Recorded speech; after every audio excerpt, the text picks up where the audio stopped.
Hello students, स्वागत है आपका हमारे यूट्यूब चैनल शिक्षा की पाठशाला में। आपने यदि हमारे चैनल को भी सब्सक्राइब नहीं किया तो सब्सक्राइब कर दें और बेल आइकन को ज़रूर दबाएं ताकि आपको हमारी ओर से आने वाला हर वीडियो तुरंत मिल सके। आज का हमारा टॉपिक है वर्ण विलास एवं संस्कृत के कुछ चिन्ह। तो आज हम वर्ण विलास के बारे में और संस्कृत के चिन्हों के बारे में जानेंगे कि उनका प्रयोग कैसे करते हैं। तो आइए स्टार्ट करते हैं वर्ण विलास।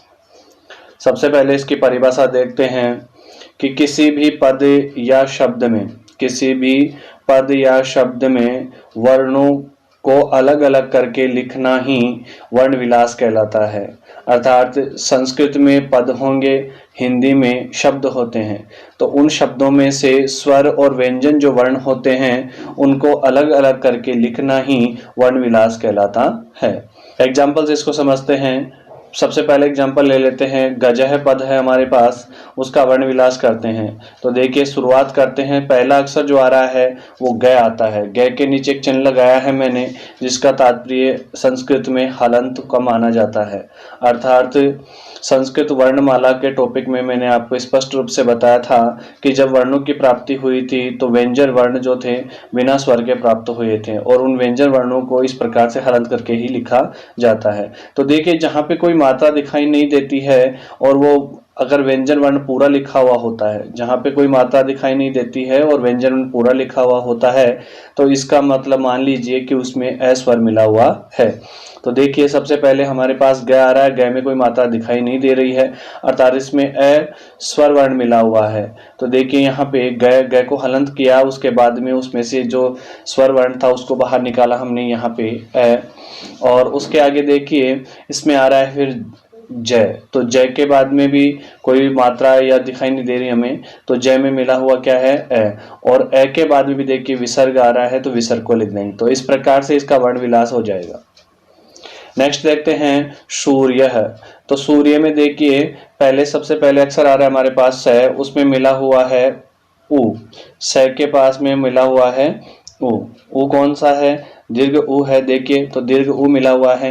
फिर आगे आ रहा है र। तो सूर्य जब उच्चारण करते हैं तो सूर्य, र पहले आता है, यह बाद में।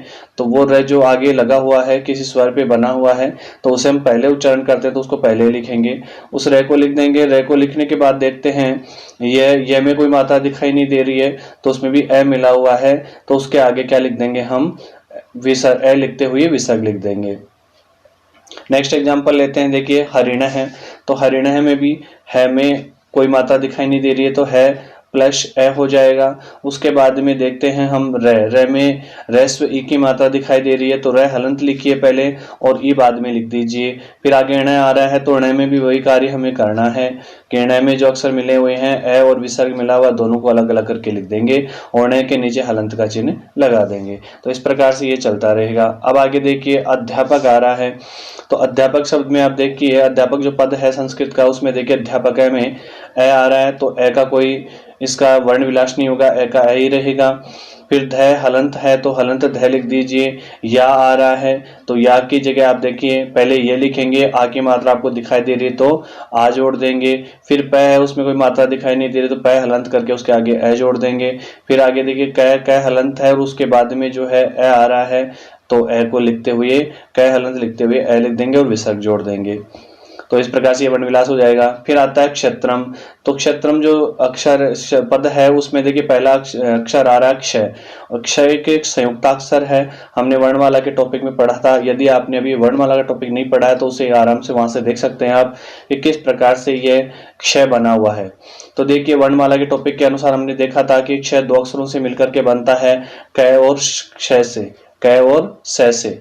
तो क देखिए क के बाद में क लिख देंगे और क के बाद में लिख देंगे मूर्धन्य श, और मूर्धन्य श के बाद में देखिए एक ही मात्रा हमने लिखी है, अर्थात जो क्षय में जो स्वर मिला हुआ है उसको हमने यहाँ स्पष्ट किया है। फिर त्रय देखिए ये भी संयुक्ताक्षर है। संयुक्ताक्षर में इसमें भी तय और रय दोनों मिले हुए हैं तो पहले तय फिर आगे रय दोनों अक्षरों को लिख देंगे और आगे स्वर भी मिला हुआ है तो स्वर वर्ण लिख देंगे और क्या बना देंगे? मैं लिखते हुए क्षत्रम। मैं हलंत है तो मैं में कोई अक्षर नहीं जुड़ेगा, इस कारण से मैं को हलंत का हलंत लिख देंगे अंत में।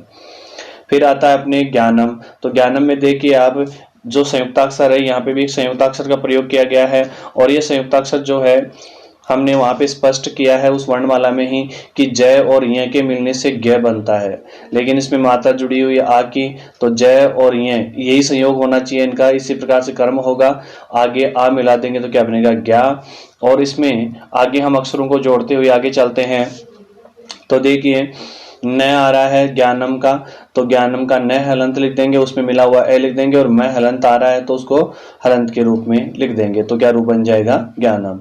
अब आगे देखिए त्रिनेत्रम, तो त्रिनेत्रम जो पद है उसके अंदर सबसे पहले त्रि आ रहा है, त्रि में भी त्रय पहले आएगा, तो त्रय में कौन से अक्षर मिलते हैं, संयुक्ताक्षर है, तय और र दोनों मिलते हैं, तो इस कारण से यहाँ पे भी क्या कर देंगे तय और रे लिख देंगे, और उसके बाद में जो रेस्ट ई लिखी हुई है वो जोड़ देंगे इसमें। फिर नेत्रम में न जो आया है, ने आया है उसके अंदर न और ए मिला हुआ है।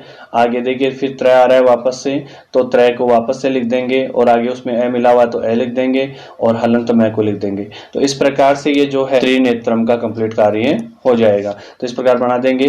तो ये तो होगा वर्ण विलास। अब देखिए ये कहाँ काम आता है हमें, जब हम संधि को पढ़ते हैं तो हमें यह समस्या हो जाती है कि अंतिम पद के अंत में क्या है, या कोई से अक्षर को कैसे लिखा जाता है, तो उसके बारे में भी हमें इसको पढ़ लेंगे तो उससे काफी सुविधा उपलब्ध होगी कि हम अंतिम अक्षर की पहचान कर पाएंगे।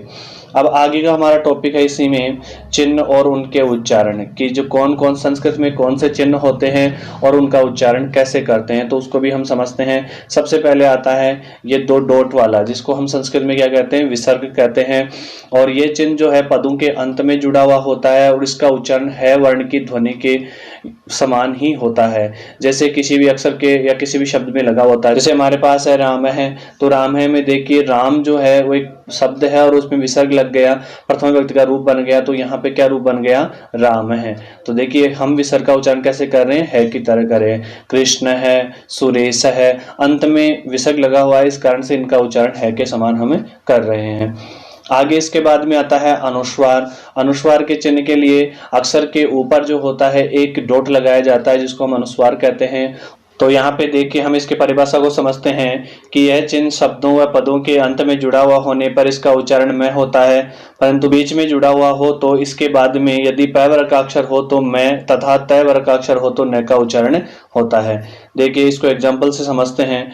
सबसे पहले हमने एग्जाम्पल लिया यहाँ पे रामम, तो ये पद के अंत में है, देखिए यहाँ पे दिख रहा है आपको रामम, तो इस रामम को हम इस तरीके से भी लिख सकते हैं रामम, तो इसका उच्चारण क्या माना जाएगा, रामम माना जाएगा। ऐसे ही मान लीजिए लताम हम लिखते हैं लताम, तो लताम लिखने के लिए भी इस तरीके से इसको लिख सकते हैं कि इस प्रकार से अगर लिखेंगे तो भी क्या होगा, लताम अर्थ माना जाएगा। यह अनुस्वार के रूप में मान लिया जाता है। यहाँ पे देखिए दोनों चिन्हों का प्रयोग बीच में किया गया है, देखते हैं। देखिए सै के ऊपर अनुस्वार लगा हुआ है, बाद में क्या आ रहा है, बै आ रहा है, तो बै जो है वो क्या है, यहाँ पे पै वर्ग का अक्षर है, तो इस कारण से यहाँ पे शम भ। यहाँ पे आगे देखिए बै के ऊपर अनुस्वार लगा हुआ है, तो आगे ध आ रहा है, तो ध तय वर्ग का अक्षर होता है, तो इस अनुस्वार को हम किस में बदल देंगे, न में, और क्या रूप बन जाएगा, संबंध है। ऐसे ही देखिए शांति, तो यहाँ पे भी अनुस्वार लगा हुआ है, तय वर्ग का अक्षर होने के कारण से न उच्चारण होगा। यहाँ पे देखिए संपर्क है, तो पै वर्ग का अक्षर आने से इसका उच्चारण क्या हो जाएगा, यहाँ पे में हो जाएगा। तो ये रूप बन जाते हैं। इस प्रकार से चिन्हों के रूप में अनुस्वार का इस प्रकार प्रयोग किया जाता है। अब आगे देखते हैं हलंत का चिन्ह। हलंत का चिन्ह क्या होता है, यह चिन्ह व्यंजन वर्णों के नीचे लगा हुआ होता है। मूल रूप से व्यंजन वर्णों के नीचे ही लगाया जाता है, जिसका तात्पर्य यही है कि वर्ण इस वर्ण में या ये वर्ण स्वर के रहित है, अर्थात इसमें स्वर मिला हुआ नहीं है। तो उसको हम समझ सकते हैं। देखिए कि जैसे ल है, तो ल का उच्चारण करते हैं तो बिना स्वर के हम व्यंजन का उच्चारण नहीं कर सकते। व्यंजन वर्णमाला जो पढ़ी थी हमने उसमें बताया था, है वर्ण है उसके नीचे चिन्ह लगाया, क्षय के नीचे चिन्ह लगाया, त्रय के नीचे चिन्ह लगाया है। इसका तात्पर्य क्या है, इनमें स्वर मिला हुआ नहीं है। अब देखिए यहाँ पे जब ये क्षय ऐसा आता है तो इसका वर्ण विलास करते हैं, तो कौन सा अक्षर लिखेंगे हम, ये कै लिख देंगे, उसके बाद में क्या लिख देंगे, आधा क्षय, बस यही अक्षर मिलेंगे इसमें।